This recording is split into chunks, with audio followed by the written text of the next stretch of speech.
Hey guys, Deeper here, welcome back to the channel, and today I've got something spicy for you.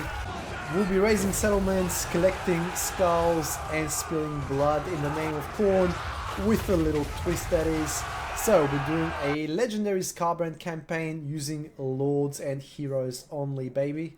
Before we begin though, let's just quickly have a look at Skarbrand here. He's level 48, I'm running him as a one-man doom stack. I have my second hero and lord army there. I have a couple of other armies scattered with more lords and heroes. Khorne is absolutely a powerhouse as a faction, but Skarbrand in particular, unintentionally, he just became a one-man doom stack. 40% physical resistance, 50% ward save, Sword of Cain. This man does not need no armies. I've been taking out 2 stacks, 3 stacks with him, absolutely no problem. Okay, step 1, disband current army as we will no longer be using it. Followed by step number 2 of recruiting a Chaos Lord. Chaos Lord all the way here. You don't want to be recruiting anything else. They're tough, they dribble, they hit hard, and they're just much better warriors than Heralds. Next up, you wanna trigger the Skull Throne ability there, because you will need those summons, as we'll not be using Blood Hosts or anything like that. So, first battle, very important, and perhaps the toughest battle. Use your Herald hero there to bait, divide and conquer here, and then use Skarbrand to cycle charge them over and over again. This will be your life for the next 2 or 3 battles, so make sure you take as least amount of damage as possible. Turn 2, we start moving our lords towards Skarbrand, and then we'll go and recruit ourselves another Chaos Lord there. By now, you're getting the point. Move and recruit. So, first settlement here, once again, kite. Move up your lords, rinse and repeat, until you get to 3 supporting Chaos Lords. And then you can start thinking about recruiting your second army, which will be 4 Chaos Lords. Next up, we'll be taking our first settlement, and you want to get skulls for the Skull Throne. We will not be spilling any blood for the Blood Gods. Therefore, hold on to all your skulls because you are going to need them. It is now turn 6, and we've already started recruiting our second army. And you'll see there our cultist hero is begun catching up to Skarbrand. Now, here, the Bretonnians thought it was a good idea to come and trespass on our land. I could not resist the opportunity for some free experience. Therefore, we shall declare war on them and go and get some more skulls for the Skull Throne. Now the housekeeping has been taken care of, we will turn our sides north towards Gronti, Miniol and Galbaraz, and we'll start marching that way. Meanwhile, you'll see there on top of the screen we are recruiting our second army, and we just about finished recruiting 4 Chaos Lords there, and they will go in one direction and our main army will go in another direction. Therefore, you're completing your campaign objectives a lot faster while covering more ground and also having more armies. Turn 10 is pivotal in your campaign as you'll be taking over Galbaraz. I highly recommend that you occupy this settlement. It will be a very good foothold in your campaign moving forward, where you can raise more hero buildings and therefore get your hero count up. Do not pass on this opportunity, occupy it, and then continue to raise settlements along your way. Turn 12, ladies and gentlemen, time to put the final nails in the coffin with the top knots here. We will simultaneously attack both of their current settlements and therefore putting an end to the orc threat. As you can see, Skarbrand is having an absolute field day, and they're not much challenge for our second army either. I cannot overstate the importance of how good Chaos Lords really are.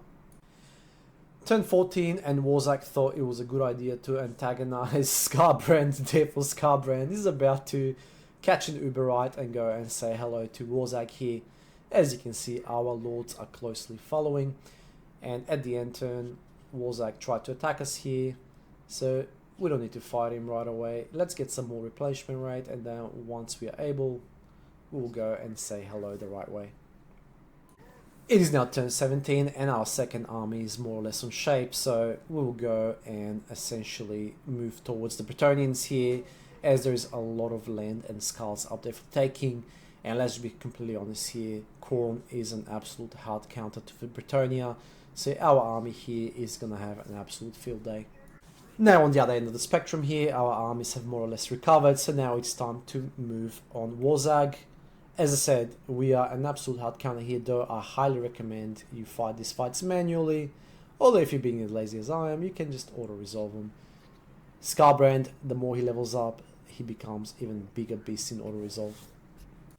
Turn 19, I spot ourselves a shiny new settlement for the taking in the form of Ikrand. I highly recommend you take this settlement, as it is once again a very good foothold in you advancing through the campaign, but also a good building where you can easily defend it and get yourself some more heroes. Now that that's out of the way, turn 21 is where we put the final nail in the coffin here and get Warzag out of the game altogether.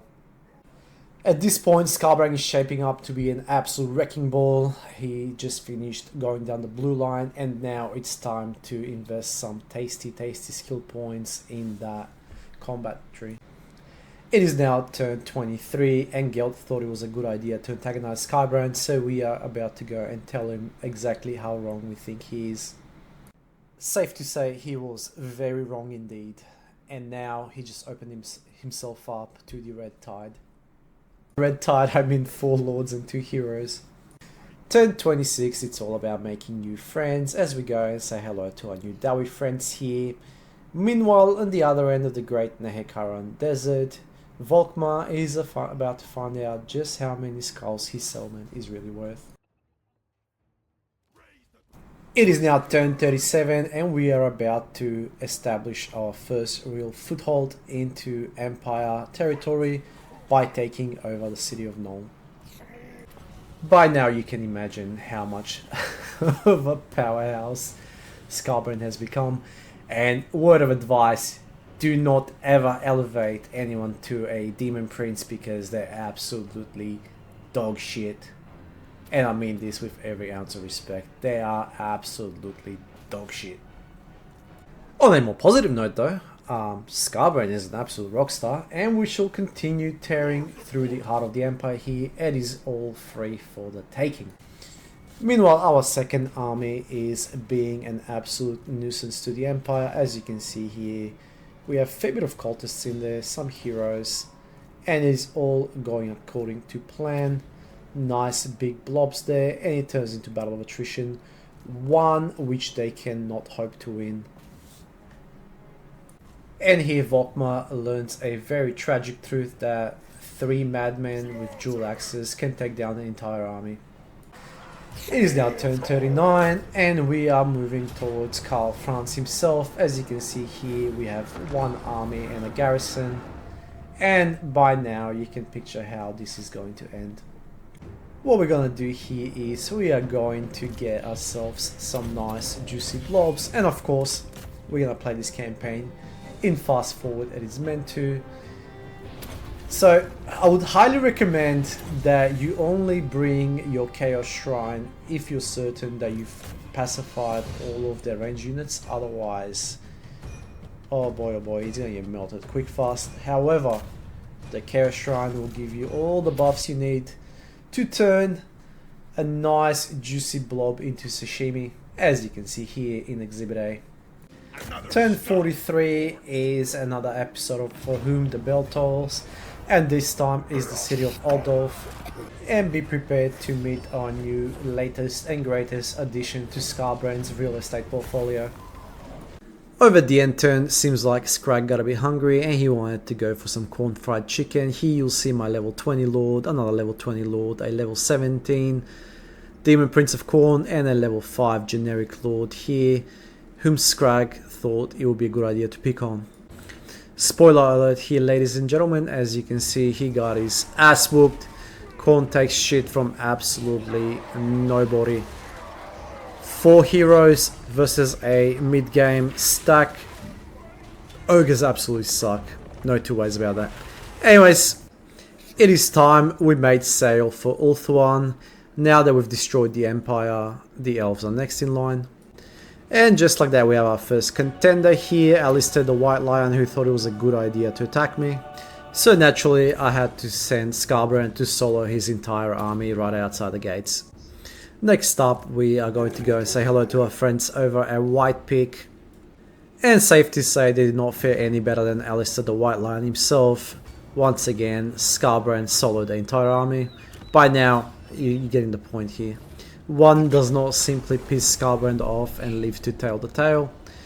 Okay, next up, we are going to say hello to our other elven brothers and sisters up here.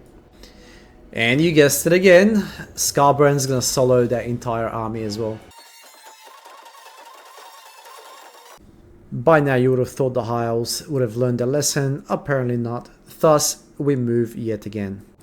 At this point, Skarbrand got tired of carrying his fellow heroes, thus he drops them off and continues on the adventure himself.